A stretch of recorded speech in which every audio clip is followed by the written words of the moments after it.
আসসালামু আলাইকুম ওয়া রাহমাতুল্লাহ। প্রিয় বন্ধুরা, এক ভাই প্রশ্ন করেছেন, হুজুর, মসজিদে কিছু মুসল্লিকে দেখা যায় তারা জামাতে নামাজ পড়ার সময় সামনের কাতার ফাঁকা থাকা সত্ত্বেও পিছনের কাতারে দাঁড়িয়ে যায়। ইসলামের দৃষ্টিতে এই কাজটি কি সঠিক? এতে কি গুনাহ হয়? আশা করি দলিল প্রমাণ সহ উত্তরটি জানাবেন। অত্যন্ত গুরুত্বপূর্ণ জীবন ঘনিষ্ঠ একটি প্রশ্ন। আসুন আমরা এই প্রশ্নের উত্তর হাদিস ও ফতোয়ার আলোকে জানার চেষ্টা করি। প্রিয় বন্ধুরা, না, এটি সঠিক নয়। ইসলামে জামাতের কাতার পূরণ করার একটি নির্ধারিত আদব আছে। হাদিস শরীফে স্পষ্টভাবে বলা হয়েছে, সামনের কাতার পূর্ণ না করে পিছনে দাঁড়ানো মাকরু ও গুনাহের কাজ। দলিল, হাদিস শরীফে এসেছে, আন জাবির ইবনে সামারাহ রাদিয়াল্লাহু তাআলা আনহু قال خرج علينا رسول الله صلى الله عليه وسلم فقال ألا تصفون كما تصف الملائكة عند ربها فقلنا يا رسول الله وكيف تصف الملائكة عند ربها قال يتمون الصفوف الأولى ويتراصون في الصف। হযরত জাবির ইবনে সামুরা রাদিয়াল্লাহু তাআলা আনহু থেকে বর্ণিত, তিনি বলেন, একদিন রাসূলুল্লাহ সাল্লাল্লাহু আলাইহি ওয়াসাল্লাম আমাদের কাছে এসে বললেন, তোমরা কি সেইভাবে কাতারবদ্ধ হবে না যেভাবে ফেরেশতাগণ তাদের রবের সামনে কাতারবদ্ধ হয়? আমরা বললাম, হে আল্লাহর রাসূল, ফেরেশতাগণ কিভাবে কাতারবদ্ধ হন? তিনি বললেন, তারা প্রথমে সামনে কাতারগুলো পূরণ করেন, তারপর কাতারে একসঙ্গে মিলেমিশে দাঁড়ান।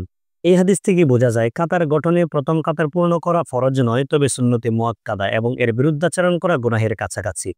রাসূল সাল্লাল্লাহু আলাইহি ওয়াসাল্লাম আমাদের নির্দেশ দিয়েছেন যেন আমরা ফেরেশতাদের মতো কাতারবদ্ধ হই, অর্থাৎ আগে সামনে কাতার পূর্ণ করব, তারপর পরের কাতারে দাঁড়াবো। আশা করি বুঝতে পেরেছেন। প্রিয় বন্ধুরা, দলিল নাম্বার 2, হাদিস শরীফে এসেছে, আন আবি সাঈদ আল-খুদরি রাদিয়াল্লাহু তাআলা আনহু قال রাআ রাসূলুল্লাহ সাল্লাল্লাহু আলাইহি ওয়াসাল্লাম ফি আসহাবিহি তাআখুরান فقال تقدموا فأتموا بي وليأتم بكم من بعدكم لا يزال قوم يتأخرون حتى يؤخرهم الله।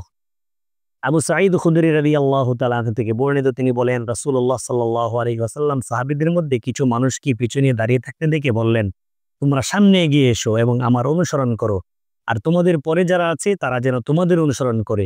একটি গোষ্ঠী সবসময় পিছনে থাকতে চাইবে, ফলে আল্লাহ তাদের রহমত, মর্যাদা ও কল্যাণ থেকে পিছনে রাখবেন। বন্ধুরা, এই হাদিস অত্যন্ত ভয়াবহ সতর্কতা বহন করে। যারা ইচ্ছাকৃতভাবে জামাতে পেছনে দাঁড়াতে চায় তারা শুধু জামাতে নয়, আল্লাহর রহমত, ফজিলত এবং জান্নাতের উচ্চ স্থান থেকেও পিছিয়ে পড়বে। আশা করি বুঝতে পেরেছেন। প্রিয় বন্ধুরা, দলিল নাম্বার 3, কাতার গঠনের আদব।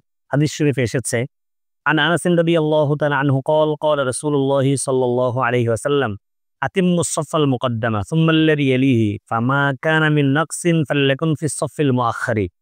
হযরত আনাস রাদিয়াল্লাহু তাআলা আনহু বলেন, রাসূলুল্লাহ সাল্লাল্লাহু আলাইহি ওয়াসাল্লাম বলেছেন, তোমরা প্রথম কাতার পূর্ণ করো, তারপর তারপরের কাতার। যদি কোনো কাতারে অপূর্ণতা থাকে তবে তা যেন শেষের কাতারে থাকে। আবু দাউদ শরীফ, হাদিস নাম্বার 671।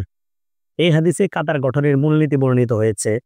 নামাজে দাঁড়ানোর সময় যথাক্রমে কাতার পূরণ করাই সুন্নত। সামনের কাতার ফাঁকা থাকা সত্ত্বেও কেউ পিছনের কাতারে দাঁড়ালে সে এই সুন্নত আদবকে লঙ্ঘন করেছে। আশা করি বুঝতে পেরেছেন। প্রিয় বন্ধুরা, দলিল নাম্বার 4, প্রথম কাতারে দাঁড়ানোর ফজিলত। عن أبي هريرة رضي الله تعالى عنه قال قال رسول الله صلى الله عليه وسلم لو يعلم الناس ما في النداء يصف الأول ثم لم يجدوا إلا أن يستهموا عليه لاستهموه। হযরত আবু হুরায়রা রাদিয়াল্লাহু তাআলা আনহু থেকে বর্ণিত, তিনি বলেন, রাসূলুল্লাহ সাল্লাল্লাহু আলাইহি ওয়াসাল্লাম বলেছেন, আযান এবং প্রথম কাতারে নামাজ পড়ার ফজিলত যদি মানুষ জানতো তবে তা পাওয়ার জন্য তারা লটারি করতেও প্রস্তুত হতো। সহিহ বুখারী, হাদিস নাম্বার 615। প্রিয় বন্ধুরা, ফতোয়ার কিতাবে এসেছে, ويكره أن يقف في الصف وبين يديه صف لم يتم إذا وجد في الصف الأول فرجة। যখন সামনের কাতারে ফাঁকা থাকে তখন তা পূর্ণ না করে পিছনের কাতারে দাঁড়ানো মাকরুহ।